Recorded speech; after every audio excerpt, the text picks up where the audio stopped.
Olá, boa noite, tudo bem? Aqui é o Gabriel. Seja bem-vindo e bem-vinda à estreia de hoje. Espero que você goste do conteúdo.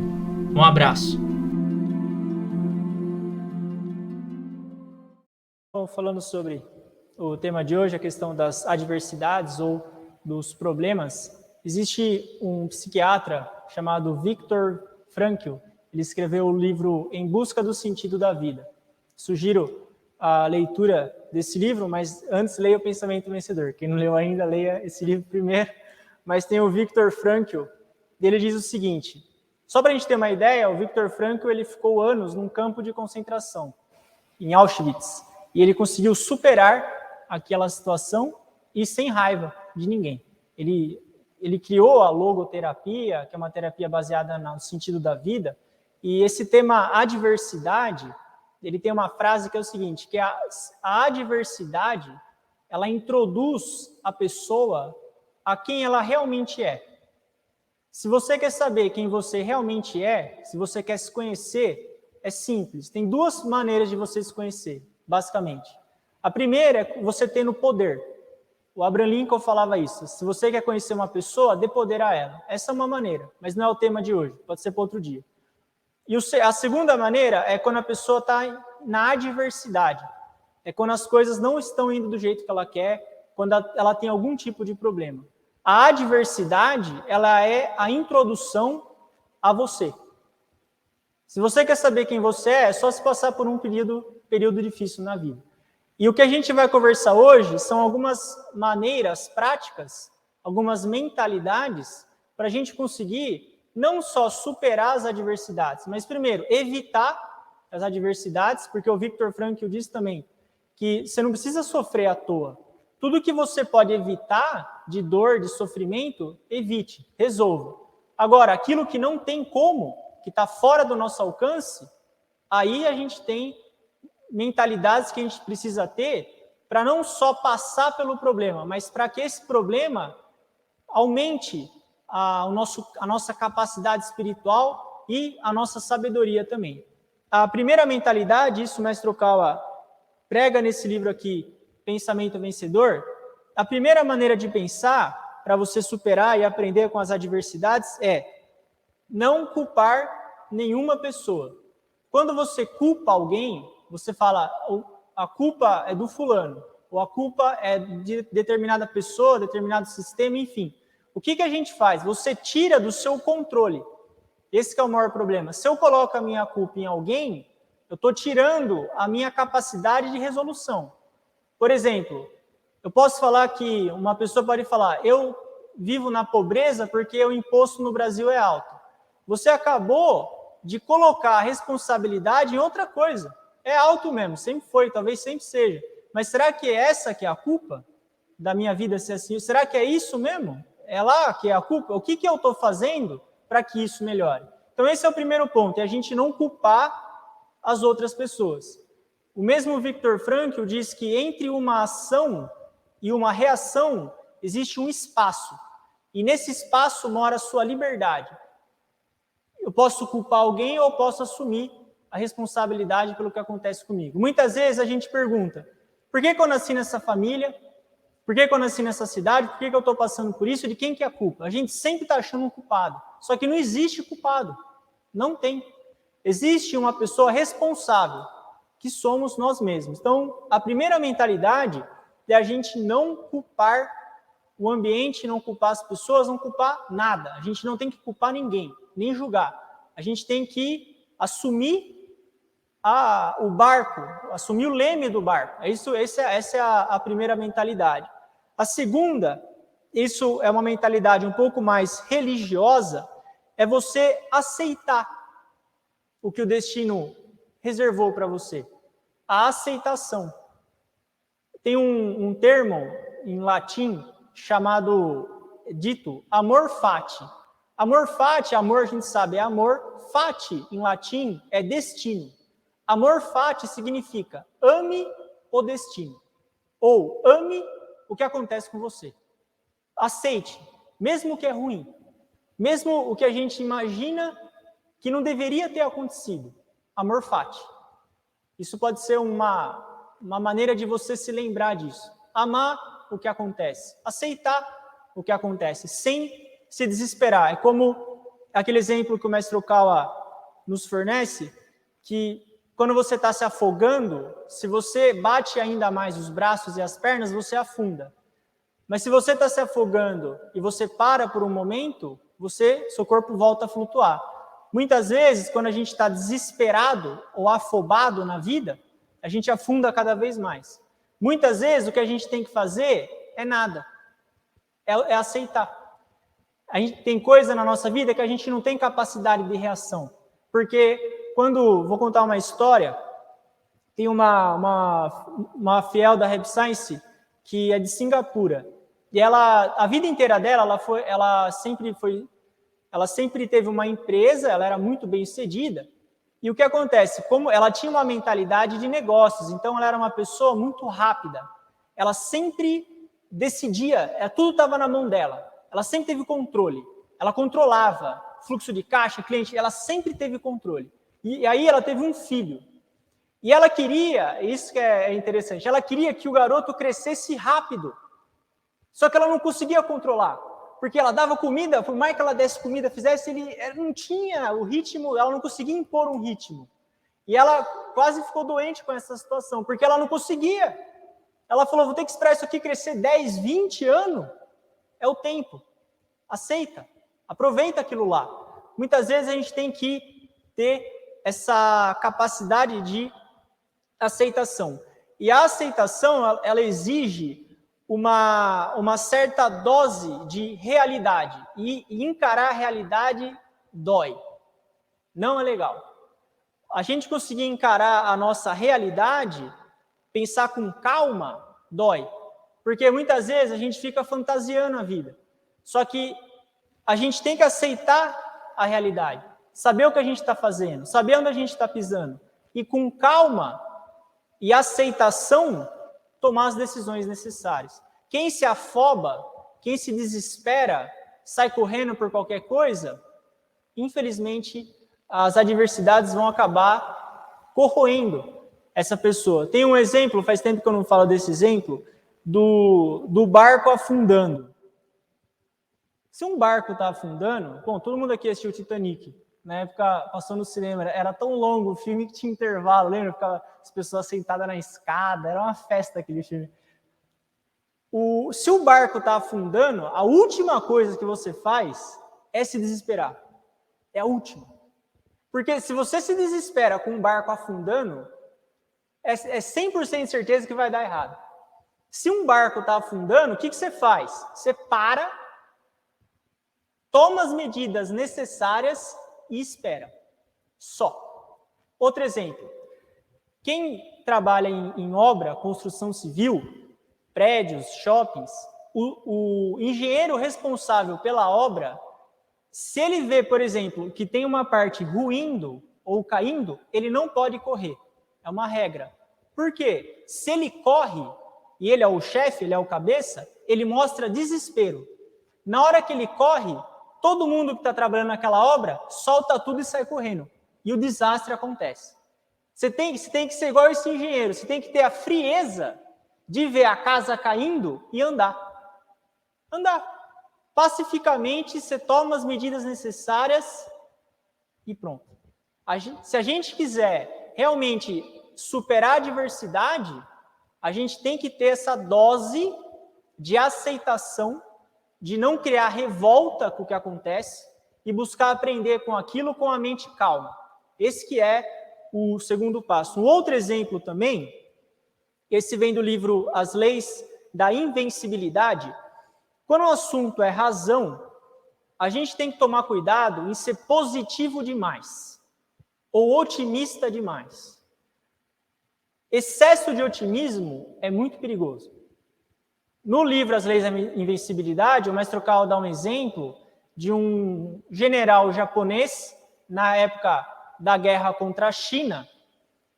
E esse general, ele era otimista, o que é um perigo, né? Se tem uma pessoa dividindo o recurso otimista, foge, velho, que vai dar errado. Geralmente quem está num cargo de dividir recurso nunca é otimista, só é realista. um pouquinho otimista, mas mais realista.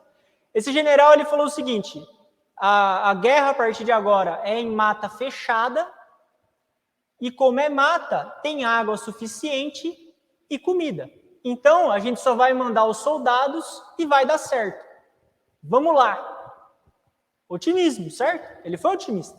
Pô, é mata fechada, tem comida, tem animal lá e tem água, tem um monte de água em mata fechada. Mandou todo mundo lá. Otimista.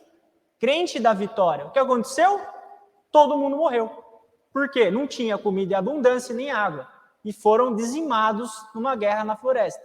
Muitas vezes, na nossa vida, a gente tem que segurar um pouco também o otimismo e tomar medidas um pouco mais cautelosas para que a nossa vida siga em frente.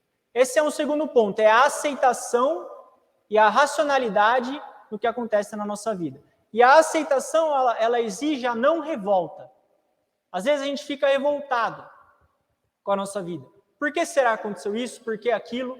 Só que a gente não aprende quando a gente está revoltado. Por isso, uma boa dose de aceitação é necessária para que a gente consiga superar e aprender com as adversidades da nossa vida. O terceiro ponto que a gente conversou agora, que é o aprendizado. A crise, uma dificuldade, ela é uma escola. A gente tem que extrair aquelas lições e ir aprendendo com elas. Eu, por exemplo, tenho uma estatística na minha vida, e essa estatística me ajudou muito, que ela é realista. É que 90% do tempo eu estou errado. A cada 10 coisas que eu faço, ou que eu imagino, 9 ou 10 eu estou errado. Por quê? O Sócrates dizia que o verdadeiro sábio, ele admite a ignorância. Não que eu seja sábio, eu só admito a minha ignorância. A pessoa que sabe, ela admite a ignorância dela. E muitas vezes a gente não sabe de muita coisa. Por isso, se alguma coisa dá errado, a gente tem que aprender com aquilo. E buscar entender, será que faltou entendimento da minha parte nisso que aconteceu? E o quarto e último ponto é não depender demais das outras pessoas. É você próprio buscar resolver os seus problemas, estudando, trabalhando, tendo ideias, sendo criativo, sem depender demais de ajuda alheia. Então, esses são as quatro mentalidades para a gente ter sucesso na vida. Você não culpar os outros, aceitar, aprender e não ficar dependendo de ajuda alheia. Isso e mais detalhes tem aqui no livro, o livro Pensamento Vencedor. O mestre também ensina para a gente falou agora de não ser otimista demais, mas a gente tem que, em momentos na nossa vida, buscar mudar a nossa mentalidade. Quando a gente fica muito sombrio, ou a gente começa só a olhar a parte escura ou a parte negativa, a chance da gente fracassar é maior. Tem um filósofo estoico, o Sêneca, ele diz que em toda derrota, toda vez que você perde alguma coisa, você também ganha outras. Ele dá um exemplo. Imagina uma pessoa que ela perde a audição. Ela não consegue ouvir mais nada. Você fala, pô, ela perdeu a audição. Ela não vai mais conseguir ouvir, por exemplo, o som dos pássaros. Ela não vai conseguir ouvir uma bela melodia. Ela perdeu isso. Só que, por outro lado, se ela morar numa cidade, ela também não vai ficar ouvindo barulho de ônibus, não vai ficar ouvindo buzina de carro, xingo, as lorotas que os outros falam. Ela ganhou isso. Ela perdeu um, mas ela ganhou outro. Na nossa vida, às vezes a gente tem que ter essa perspectiva também de buscar olhar o que será que isso está me proporcionando, mesmo que essa situação seja ruim. O Norman Vincent Peale tem um exemplo, esse exemplo eu já falei várias vezes, que é do empurrador de sombra. Se você der as costas para o sol, a sua sombra ela é projetada para frente. E você começa a empurrar ela. Em inglês é chamado de shadow pusher. Ele vai empurrando a sombra dele, porque ele está de costas para o sol. Agora, se ele olhar para o sol, a sombra dele vai para trás. Ele nem vê ela e ele segue em frente. Em muitos períodos da nossa vida, principalmente quando acontece alguma coisa que a gente não quer ou algum tipo de fracasso, a gente começa a dar as costas para o sol e começa só a ver o lado sombrio. E você começa a empurrar a sua sombra. Em algum momento, a gente tem que virar e olhar para o sol e deixar a sombra para trás. Isso é a mentalidade de o que eu vou fazer daqui para frente. Ou como que eu faço para resolver essa situação. Resolver a situação. Vou contar o que aconteceu comigo esses dias. Ultimamente, eu tenho tido alguns problemas e eu estava com dificuldade de resolver os problemas, em vários âmbitos. E tem um Kigan aqui, que é o Kigan para dobrar a coragem. Esse Kigan sempre esteve na minha cara, eu nunca recebi ele. E me veio uma ideia, por que você não recebe então esse Kigan para dobrar a coragem? Pô, dobrar a coragem é bastante coisa, né? Bastante coisa. Quando eu recebi esse Kigan, o que eu percebi? Os problemas eram tudo igual. Só que a maneira como eu estava buscando resolver eles mudou. Então, na verdade, não é que eu tinha muito problema. Eu não tinha coragem e nem sabedoria para resolver eles. Aí, as coisas melhoraram. Tudo igual. Mesma coisa. O que mudou? A maneira como eu estava encarando aquelas situações. Então, inclusive, sugiro para quem quer resolver mais os problemas, colocar alguma coisa em prática, receba esse Kigan. A gente tem que ter uma outra mentalidade de sucesso, é o terceiro caminho, é a terceira opção. Por exemplo, eu lembro disso quando eu fazia faculdade, eu pegava ônibus. E o horário mais infeliz para pegar ônibus era domingo à noite, porque é igual o paulista, né? Eles vão para a mesma praia, aí lota aquela praia. Eles voltam para São Paulo, vai na mesma pizzaria, aí lota a mesma... Os lorenenses eram assim também, na faculdade. Todo mundo pegava o mesmo ônibus no mesmo dia. E claro que eu era um deles, né? E você sempre é idiota, acha que ninguém, esse é o esperto, né? Não, só eu vou pegar ônibus domingo. Aí só tinha um, 10 horas da noite. Só eu sou espertalhão que vou pegar esse ônibus. É claro, todo mundo é espertalhão. E pegava aquele ônibus, né? Quase tinha, meio que não tinha porte de arma naquela época, o negócio ia ficar feio. Aquilo é uma perda de tempo imensa, cara. Você fica na fila para pegar ônibus, às vezes eu ficava 40 minutos. Quais opções que eu tinha? A gente está falando de ter uma terceira opção, duas, basicamente. A primeira, ficar bravo. Podia ficar bravo, reclamando, que a pessoa faz, sabe, quando você está na fila do ônibus, a pessoa olha para trás e começa a reclamar, você vira psicólogo por meia hora e fica lá e fica reclamando. Podia. Opção A, reclamar, ficar puto, bravo. Opção B, ir embora. Podia, volta para Jundiaí e vai, sei lá, não ia nas aulas mesmo, não importa, segundo, vai outro dia, opção B. Mas será que não tem uma terceira opção? Qual seria a terceira opção? Será que eu não posso ficar nesse lugar e usar o meu tempo com qualidade, na fila? Pode. O que eu fazia? Sempre que eu ia, levava comigo, Mente Inabalável, os livros do mestre gostava de ler, em inglês, em português, foi a terceira opção. Esperava o ônibus, sem reclamar, sem ficar bravo e usando bem o meu tempo. A gente tem que ter uma terceira opção. Porque senão a gente não consegue resolver nossos problemas. É igual, por exemplo, esse tem um exemplo aqui no livro Pensamento Vencedor, tem esse exemplo. A pessoa quer tirar férias. Eu, por exemplo, quero tirar férias. Não quero, tá? É só um exemplo. Quero tirar férias. Pô, mas se eu tirar férias, e aí? Quem que vai ficar? Como é que vai fazer? Essa é a opção, né? Opção A, tira. Opção B, não tira. Mas não tem uma terceira opção? Será que eu não consigo tirar férias e o negócio continuar andando? Será que eu não posso preparar o material, ensinar alguém a palestrar, e passar as coordenadas e eu tirar férias? Terceira opção. Sempre que você tiver um problema na sua vida, se pergunte se você não tem uma terceira opção. Busque a terceira opção. Quarta opção. Quinta. Pensa até você esgotar de opção e escolhe a melhor. Esse é um grande segredo para a gente ter sucesso na nossa vida. Outro ensinamento importante também, já viram aquele, é como se fosse um caranguejo chamado pitu, tem até aquela pinga pitu, não sugiro quem toma pinga, pelo amor de Deus, não toma aquilo lá, velho, aquilo lá é nossa senhora, é um pitu, o pitu é um caranguejo, agora porque é o exemplo, né? Porque é o seguinte, quando vai caçar pitu, o que você faz? O pitu tá vindo para frente, ele não é muito esperto, né? O QI dele é meio baixo, ele tá vindo aqui, você bota uma rede, você bota um obstáculo, ele vai para trás, e bota uma rede, você pega o pitu. Só isso. Ele não... Você quer pegar pitu, é só fazer isso. Ele vem andando, você bota um aparato aqui, ele vai para trás e pega pitu à vontade. Por quê? Por que a gente pega o pitu desse jeito? Por quê? Porque ele recua, ele vai para trás quando ele tem um problema.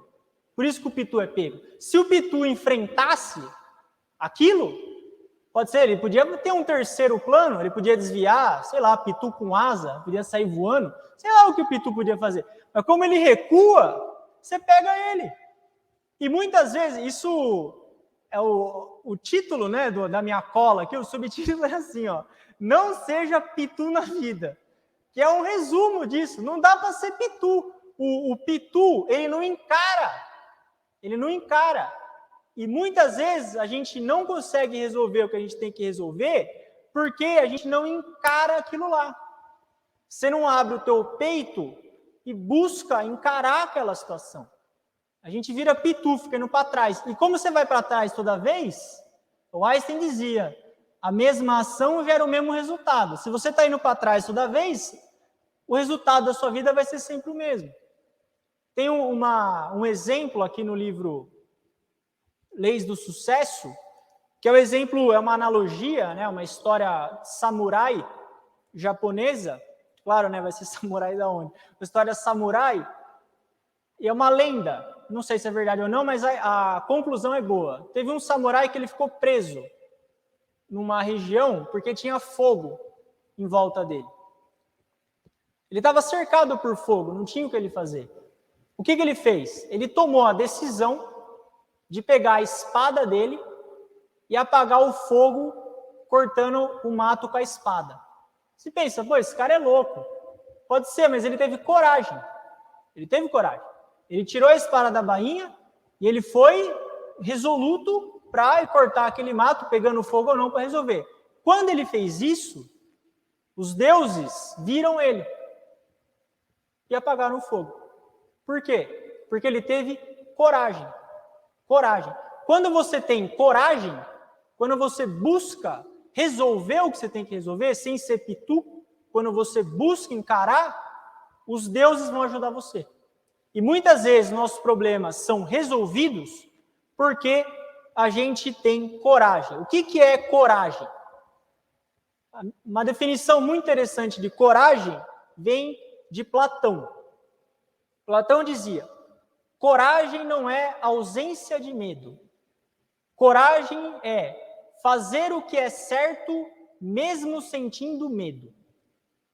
Até hoje, uma das melhores definições que eu já vi para coragem. O corajoso não é que ele não tem medo. Ele só faz o que é certo, tendo medo. Lembra do Mike Tyson? O Mike Tyson virou, agora ele tá chique, ele virou filósofo e ele faz podcast agora. Mó da hora, eu ouço às vezes, não tenho muita coisa para fazer, aí eu fico ouvindo os podcasts do Mike Tyson. E perguntaram, claro, né, todo mundo ia perguntar isso do Mike Tyson, perguntaram para ele assim, se ele tinha medo quando ele lutava boxe. Vocês acham que o Mike Tyson tinha medo quando ele lutava? Sabe qual foi a resposta dele? Eu só tinha medo. Eu era medo. Imagina, vai no YouTube lá e põe uma luta do Mike Tyson para você ver se ele aparentava ter medo. Não, mas ele tinha. Todo mundo tem medo. Não vem com esse papo, não tenho medo nenhum. Todo mundo tem. Agora, a diferença é se a gente vai fazer o que é certo tendo medo ou não. É aí que está a coragem, a nossa capacidade de resolver problema. E como que você resolve os seus problemas? Ação. Galileu dizia que o conhecimento vem da ação. Você só conhece, você só sabe quando você faz, quando você age. Um exemplo prático disso. Eu tenho na minha vida alguns pronomes. 3. O que, quando, como. Só. Tem 5, né? Mas geralmente 3, né? O que, quando, como, quem, quanto. Esses são 5. Mas geralmente é 3. O que, como, quando. Por exemplo, Uma pessoa, ela está endividada. Lembra? Esse dia eu contei a história, né, o cara que emprestou dinheiro para especular no Bitcoin. Meu Deus do céu, até hoje eu não engulo isso. Bom, o cara está endividado, não o nosso amigo das criptomoedas, outra pessoa, um exemplo genérico. O fulano não consegue guardar dinheiro no final do mês. E isso é um problema. Ele ganha 5 mil, só que ele gasta 7 mil. Isso está atrapalhando a vida do fulano. O banco fica ligando, está dando Discord em casa. Isso é um problema. Agora, o que a gente vai fazer? Você vai reclamar que os juros do rotativo é caro? O que adianta? Não adianta nada, vai ficar cada vez mais caro. O fulano pode pensar, voltando ao que a gente falou no começo, encarar a realidade. Encarar a realidade. Ok, eu estou endividado. Ele tem que admitir primeiro isso. Que é você ter serenidade, você olhar o que está acontecendo. Encarou. Estou endividado. Quando eu fiquei endividado, faz bastante tempo, eu lembro que eu só saí da minha dívida quando eu admiti que eu estava endividado. Demorou. Eu olhei a minha conta bancária, estava destruída. Quando eu falei, fali. Acabou. Estou falido. Quando eu falei isso, eu consegui escapar. Então, o nosso amigo falido aqui, não do Bitcoin, esse aí já era. Ele ganha 5 mil. Carnaval a sua fica diferente, eu também. É os pitu, gente, é o pitu. Ganha 5 mil. Quanto ele estava gastando? 6, né? Ele gasta 6 mil. Então, ele fica negativo R$1.000 por mês. Se o cara admitiu que ele gasta demais, ele vai ter que fazer alguma coisa para resolver aquilo. Então, entra o primeiro pronome. O quê? O que você vai fazer? Eu vou economizar. Ótimo. Tomou a primeira decisão. Segundo pronome. Como? Como você vai economizar? Vou parar de tomar as cachaças de final de semana, vou fazer jejum e vou parar eu tenho 3 Netflix, Amazon, Disney, vou assinar só um e vou ler os livros do mestre. Ótimo. Já economizou. Como? Agora, aí que vem o terceiro pronome e o mais importante. Quando? Quando você vai fazer? Já viu pessoa que procrastina? Que vai empurrando com a barriga? Ela não responde o terceiro pronome. Quando? Quando você vai parar de beber, parar de assinar as coisas e parar? Essa semana. Amanhã. Pronto. Quando você responde esses 3 pronomes, a sua vida começa a mudar. Porque você entrou em ação. Isso que é uma pessoa, como a gente está vendo aqui hoje nos livros, você pode se dizer uma pessoa bem-sucedida, como Leis de Sucesso, ou uma pessoa que transforma o fracasso em sucesso. É quando ela tem coragem para admitir o que está acontecendo e buscar resolver aquilo. E você só precisa desses 3 pronomes. O que, como e quando. Último tema de hoje, antes da gente entrar na palestra do Mestre Okawa, é o seguinte. O aprendizado, ele é muito importante. A gente tem que tratar a nossa vida como uma escola. A gente tem que estar aprendendo sempre. E é muito importante que você tire um tempo do seu dia para você refletir sobre a sua vida. E buscar analisar, isso é chamado de reflexão. Buscar analisar o que você aprendeu, o que você pode mudar no seu comportamento. A vida ela é um caderno de exercícios. E a gente tem que buscar resolver cada um dos temas que aparecem. Essa analogia do caderno de exercícios da vida, o Mestre Okawa faz aqui nesse livro Pensamento Vencedor. A gente tem que encarar a nossa vida como um caderno de exercícios. E ao longo da nossa vida, isso é algo que atrapalha a nossa carreira, o nosso sucesso, que é o julgamento das pessoas. Já foi julgado alguma vez? É péssimo, né? Quando alguém julga você. Fique tranquilo. Por quê? O julgamento das pessoas, ele é relativo.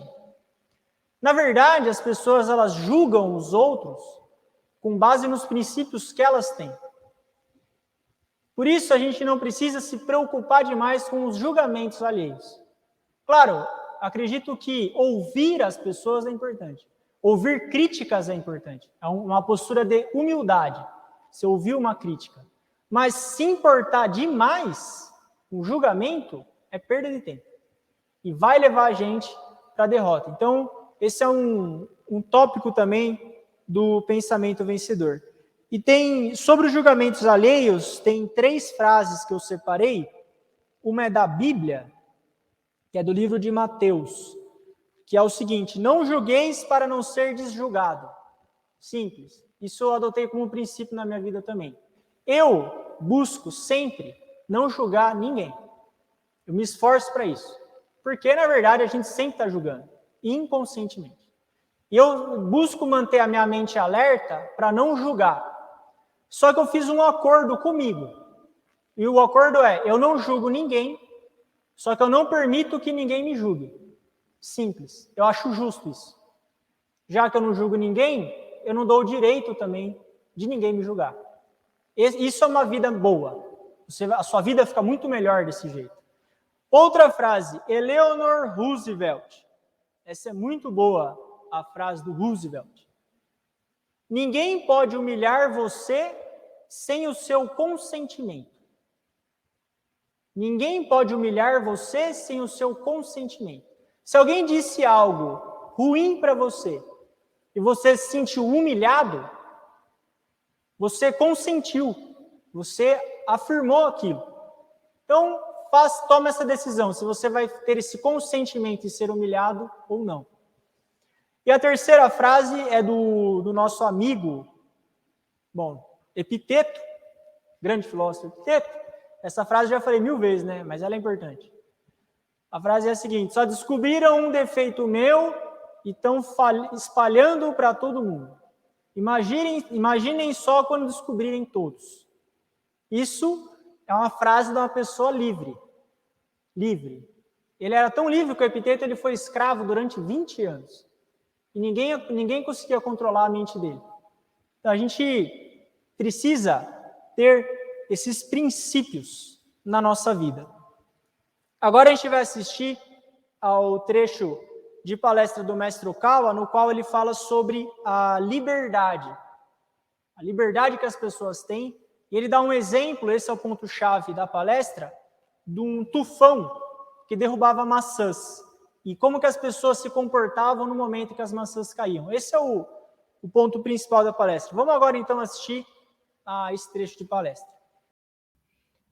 Os conteúdos no YouTube são 1% apenas do que é ensinado, não é a maior parte. Se você quer se aprofundar nos ensinamentos, você realmente quer entender o que é a Rap Science, você quer se aprofundar, quer ir além só do 0800 aqui, ir além do YouTube apenas. Você quer aprender de forma sistemática, organizada, passo a passo, então a plataforma é para você.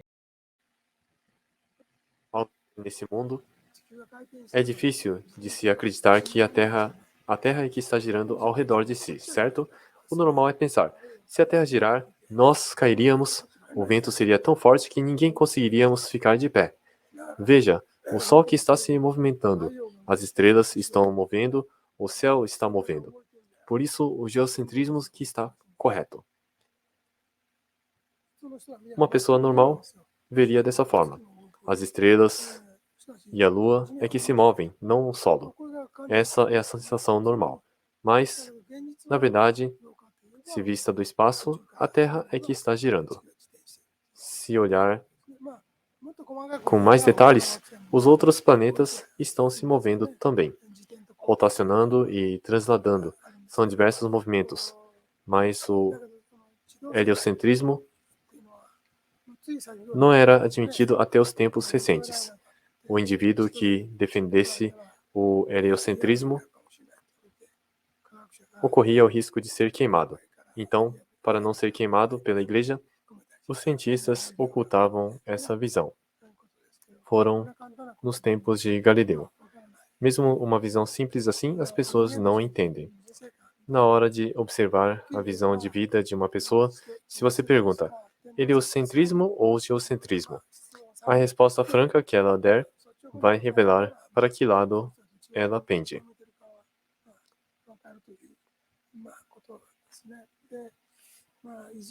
Quem é considerado um gigante ou um grande bem-sucedido em uma geração ou um herói tende a ser heliocêntrico, ou seja, basicamente pensa que os caminhos não vão se abrir se ele não se mexer. E quem é egocêntrico acha que o Estado dará um jeito ou que o feudo dará um jeito, que a empresa dará um jeito. E diz, qual é o problema? Já que recebo um salário, não importando se eu gere lucro ou não. Não tem alguém trabalhando por mim? Então pensa desse jeito. Acha que ele tem o seu sustento porque alguém trabalha por ele. E o marxismo basicamente pensa assim: basta os sindicatos administrarem as empresas. Proletários de todos os países devem se reunir para deter a exploração dos capitalistas e eles mesmos distribuir as riquezas para se tornarem a classe dominante. Os sindicatos fazem frente às empresas e os gestores não podem fazer parte. Gestores e divisões centrais da empresa não podem, ou seja, as posições que podem obter as informações gerenciais não podem fazer parte do sindicato. O financeiro, a contabilidade, a secretaria, a administração, os recursos humanos, quem é desses departamentos não podem fazer parte. E quem chega a chefe de seção precisa sair do sindicato. Quem está abaixo, em geral, pode fazer parte do sindicato. Inclusive, existem funcionários de empresa que são funcionários de tempo integral no sindicato. Quando os movimentos estudantis estavam intensos, o movimento sindical também estava. Os sindicatos estavam bem ativos nas décadas de 1960 e 70. Tinha até gente subindo nas mesas das empresas, agitando bandeiras vermelhas, atrapalhando o trabalho das pessoas. As exigências dos sindicatos eram aumento da remuneração, melhora dos tratamentos, aumento de dias de descanso, seguiam geralmente essa linha. Outra exigência frequente era de impedir horas extras. Hoje, curiosamente, quem está fazendo esse favor é o primeiro-ministro Abe. Ele fazer esse favor de exigir o aumento da remuneração é realmente um fenômeno curioso. O primeiro-ministro está dizendo: o salário mínimo deve ser X, ou aumente com base no aumento da primavera. Funcionários públicos podem. Eles recebem uma remuneração definida pelas leis, mas para as pessoas comuns, o normal é receber um valor que varia com a economia. Fazem ajustes com os bônus e, se isso for insuficiente, reduzem os salários. Aceitar isso seria melhor que ser demitido. Se a gestão ficar difícil, primeiro reduzem o salário em 10 ou 20%. Se mesmo assim estiver difícil, a próxima medida é demitir. Se o salário tiver de ser reduzido 50%, em vez disso, é melhor que uma pessoa a cada 2 sejam demitidas. Como existem problemas reais desse tipo, sinto que é impossível que os sindicatos administrem uma empresa. Na empresa que trabalhei, havia 3 colegas que eram funcionários do sindicato de tempo integral.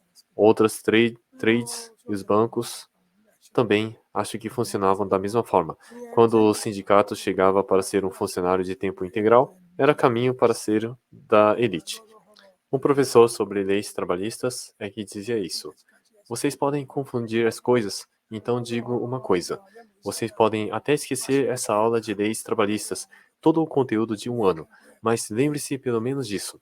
Se o sindicato chamar para a posição de um funcionário de tempo integral, não fuja, achando que estará entrando numa fria.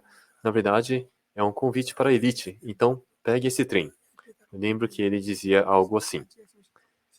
Dizia que tem gente que pode confundir as coisas. Por que isso? Houve épocas em que os sindicatos causavam muitas revoltas e impediam de as pessoas trabalharem. Então as empresas pensaram e todas elas começaram a criar sistemas em que quem tivesse experiência em um sindicato subiria na carreira. Assim, os sindicatos começaram a se tornar mais conservadores. Os sindicatos têm pensamentos contrários ao lucro das empresas. Mas se um membro do sindicato está em vias de ser da elite, ele estará na cúpula e a quebra da empresa será um problema. Então, ele deverá fazer exigências pensando também na empresa. Apesar das aparências, era preciso que os sindicatos mudassem a mentalidade. A empresa passa por sufoco? Então, vamos limitar o aumento do salário mínimo. Para que os sindicatos falassem a mesma língua das empresas, começou-se a criar esses sistemas. Na empresa que estive, se uma pessoa trabalhasse em Nova York por 2 anos, subiria 2 posições, 2 anos mais cedo. Se fosse para Londres, adiantaria a promoção em 1 ano. Quanto aos funcionários de tempo integral dos sindicatos, havia também essa ideia de ser promovido 2 anos mais cedo. Se eles fossem rebaixados ou recebessem tratamentos inadequados, seriam atitudes imperdoáveis. Lembro que funcionava assim. Mas, na prática, penso que é impossível um sindicato administrar empresas, pois os gestores precisam de habilidades. Essa é uma parte difícil. Por um lado, penso que o conceito de liberdade e igualdade se confrontem eternamente. Por outro, é preciso que a igualdade de chances seja garantida e deixar as pessoas se esforçarem livremente. Se com a liberdade elas obtiverem resultados com grandes diferenças, a ponto de impedir que haja igualdade de chances, é preciso introduzir correções na sociedade. É assim que eu enxergo.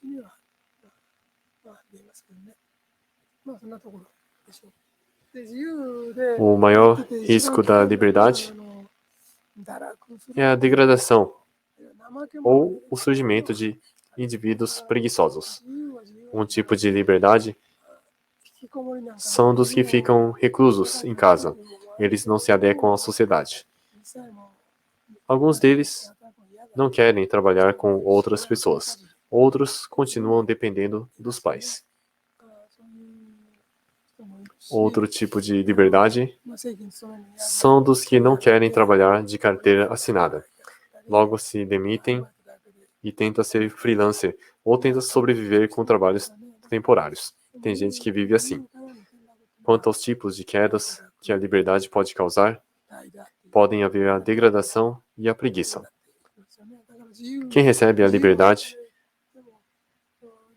tem muita dificuldade de manter o espírito de se disciplinar.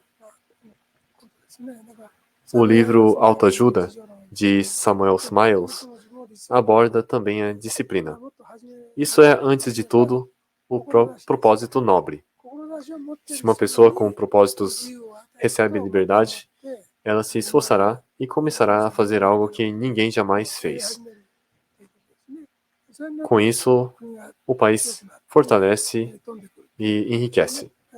Então, a questão do propósito nobre é muito importante. Um problema do propósito nobre é a mentalidade de que só existem objetos nesse mundo. Deus ou outro mundo não existem. Com a mentalidade de se satisfazer só com esse mundo, é difícil se ter um propósito nobre. Dificulta-se ter um propósito nobre. As pessoas se esforçam para não ter seus bens tomados, ou procuram se apossar dos bens alheios. Acham que viver como um violão é mais vantajoso. Acho que esse é o limite do materialismo. Não gera um propósito nobre. Quando uma pessoa tem um propósito, é cobiça por ditadura ou despotismo. Quer ser um déspota ou um ditador. Ou cobiça a expansão territorial, a ocupação de outros países e a escravização de seu povo. É comum que esse desejo não leva a melhorar a humanidade como um todo ou a evoluir a sociedade. É preciso pensar bem nessa questão. Na época de universidade, quando eu fracassava, costumava ler Kojin Shimomura, um escritor.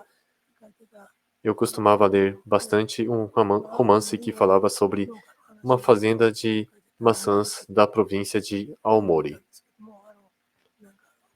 Quando eu ficava abatido com alguma falha, costumava ler essa obra. o produtor de Aomori, cultivava maçãs com esmero e estava ansioso. Esse ano as maçãs estão ótimas, logo poderemos colher. Mas logo em seguida veio um tufão. É raro Aomori ser atingido por um tufão, mas foi bem nessa época que veio e derrubou as maçãs pouco antes da colheita. Ele olha as maçãs caídas, caminha com grande frustração e tristeza. Me dediquei tanto, mas foram derrubadas antes da colheita. Então foi um grande choque para ele. Quando se trata de uma barreira do tamanho de um furacão, não há o que a força de um indivíduo possa fazer. Então, é preciso aceitar o fato, aceitar que as maçãs caíram com o tufão.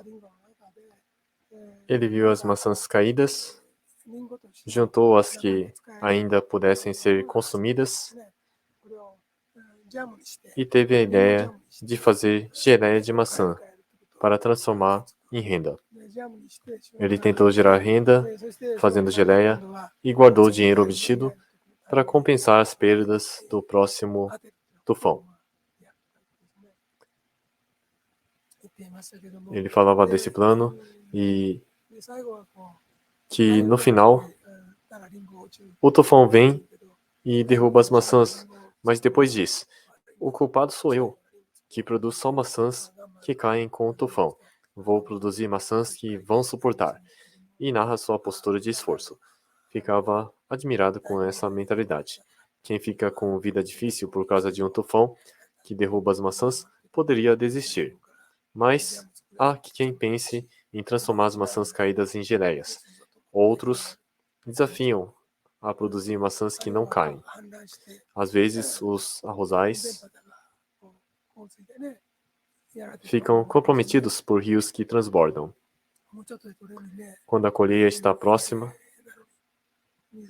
pode acontecer de o arrozal ficar totalmente inundado.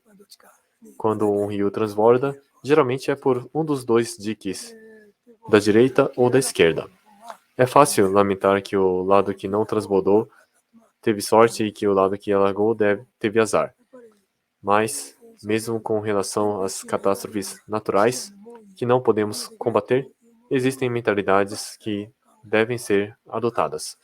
Se o dique se rompeu, uma reação é olhar o ponto que estava fraco. Então, poderia pensar em reforçar.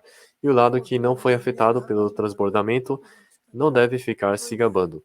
Precisa ser humilde e ter consciência da sorte que teve. Teve sorte dessa vez, mas não se sabe como será a próxima. Por isso, é preciso reaproveitar bem essa sorte. Shimomura induzia.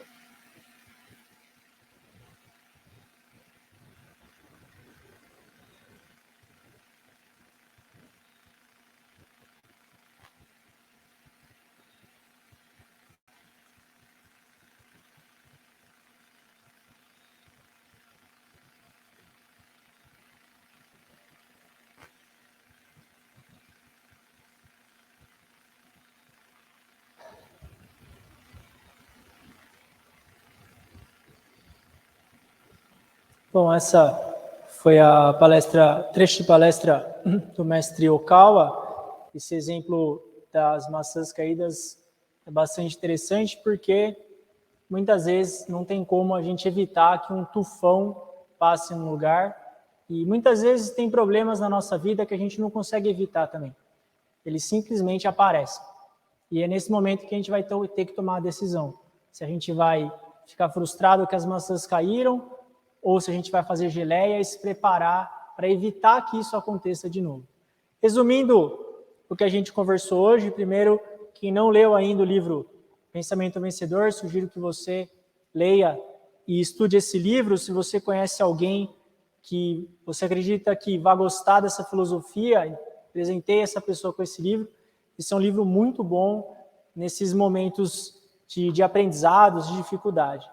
Resumindo o que a gente conversou hoje, primeiro, para a gente conseguir superar adversidades, a gente tem que, primeiro, não culpar os outros, segundo, aceitar o nosso destino, terceiro, aprender e mudar, e por último, não depender do apoio alheio. Se você quiser lembrar, os dois principais é não culpar os outros e aceitar o seu destino. Lembrar também que sempre há um terceiro caminho. pense na terceira opção, na quarta opção, na quinta opção. Sempre tem um outro jeito. E encare os seus problemas com ideias e planos práticos. O que, quando, como. Igual o exemplo do nosso amigo endividado. A gente tem que ter um plano bom, prático, para que a gente consiga resolver os nossos problemas. É com coragem que a gente vai conseguir ter uma vida melhor. Esse foi o tema de hoje. Agradeço a presença de todos que estão aqui presencialmente. Agradeço ao pessoal também que nos acompanhou pela internet. Lembrando que ao vivo ele está disponível aqui no YouTube, mas a gravação da palestra estará disponível na plataforma Verdade e Ação Prime. Quem tiver interesse em participar, me envia um WhatsApp que eu explico para você como que funciona. Então, lembrando que a leitura desse livro também é fundamental para que a gente consiga ter uma vida melhor e superar as adversidades.